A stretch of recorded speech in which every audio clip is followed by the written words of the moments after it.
morning, traders. Welcome to the TMT Stock Market Strategy video for Friday, October 14th. All right, guys, so we need to know what we're going to be looking for going into monthly options expiration, which is next Friday.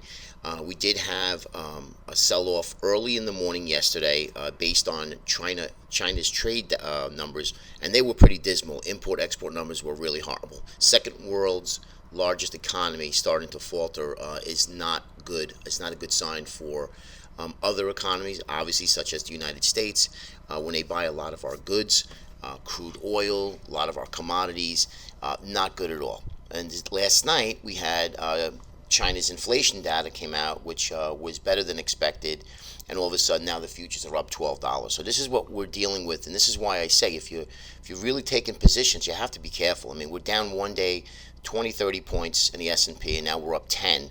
And if you're short going into today, and again, if you're looking to ride these waves, that's fine, but just make sure you know what to expect when you're holding positions. You have a lot of risk factors on, and believe me, guys, there's nothing really good out there.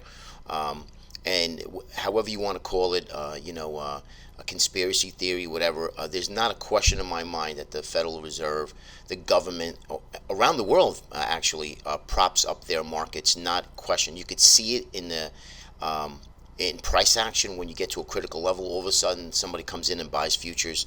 It's absolutely insane, especially in the pre-market session, and it's actually known fact. You should do the research. It's pretty interesting stuff.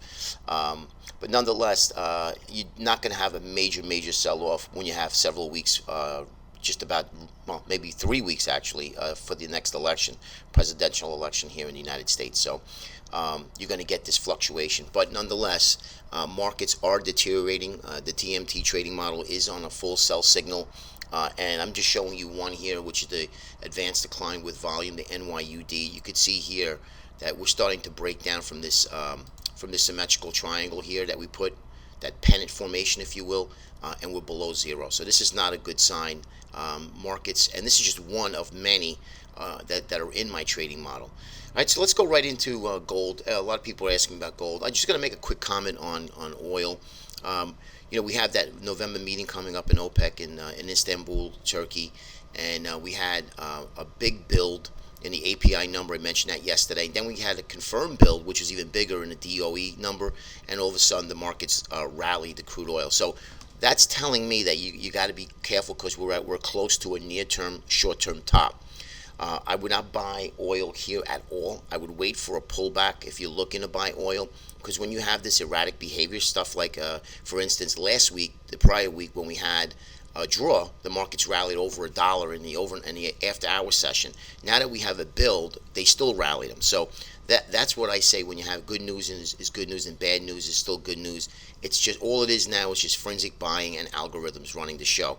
Once that subsides and once that stops, you're going to see the markets pull back in a big way. And also remember, this meeting, Iraq pulled out of the meeting, so you have to be very careful. If this thing falls apart, you're going to see $41 in crude oil. All right, so that's enough for crude. Let's go right into all right, so here, how do you measure overbought, oversold? Well, here's a bullish percent GDM. This is the Gold Miners Index. Now, we're coming into washout territory here. I like it. I just don't like the fact that we kind of pause, and I'll show that to you in the chart. We are down here at zero in the stochastics. MACD is oversold. RSI is oversold. So everything looks great for a market bottom, but we haven't bottomed. We're just bottoming in no man's land here, and I'll show that to you in a gold chart as well. I think you need one more big push lower. If you get one more smackdown lower into the 1220, 1250, that's your cue to start nibbling in, if you are indeed looking to get long gold. Okay, here is the gold chart here. See, this is a 38% retracement. We're just underneath the 200-day moving average. The 50% is 1220. So this is what I'm looking at. 1200 to 1220 needs to hold. If we lose that, and if we do lose that, you're gonna get back somewhere in here about 1100, 1120 in this area here. I don't suspect that to happen. I do think we're gonna have market turmoil, which will put a bid into gold and put a bid into bonds at one point. Right now, bonds are selling off, and we're gonna get that in. We're gonna get to that in a moment as well. All right, so there's gold. Here's the GDX, and this is what again, guys, I show you with the our premium videos. We label our daily charts with some key support resistance areas, as well as our tradable charts that we trade intraday. All right, so you can see here nothing really good about our indicators are still making lower lows and lower highs since late July, August. Same thing with our MACD and RSI here. So I'm looking for this area to hold. Now, if this can build a base and continue to build a base, great. But if we lose 22, I think you're going to come into the 1920 area. This is a better spot for me that I'm looking to buy the gold miners. GLD, same thing. You can see we're just kind of basing here at the 76.8% retracement. This is a good solid area here. It is a good base. And I say no man's land. It was basically the gold chart, the GC chart. You could see we're just kind of hovering underneath the 200. I don't like that. I'd like to see it get back above the 200 or a bigger washout. And this is something that if you look at the RSI and MACD, there's really nothing good here. So a big flush to the 115, I would be looking to start nibbling into GLD. All right, so here's rates. Let's take a look at what I want to show you is the rate chart. All right, here's the 10-year. All right, and you can see I've showed this to you many times already. We've had the ascending triangle. Target is here at 185. We got to a high of I think 180. So that's pretty good from back here since July. But I do think it goes higher. We're back above the 200-day moving average in our 10-year daily chart here. We are oversold a little bit. Would not surprise me if we come back in again. That indeed will put a bid into TLT.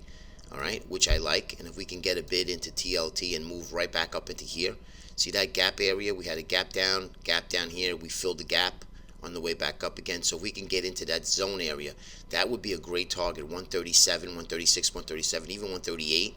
If we could get back there. Once that does happen, I think that would be pretty much it for TLT. And I think you're going to start seeing consistent lows forming. You can see here we have really nasty RSI and MACD. So yes, I'm looking to sell TLT. And by the way, we had those China numbers really is a rude awakening for what's to come. If you want to look at FXI, that's the China ETF.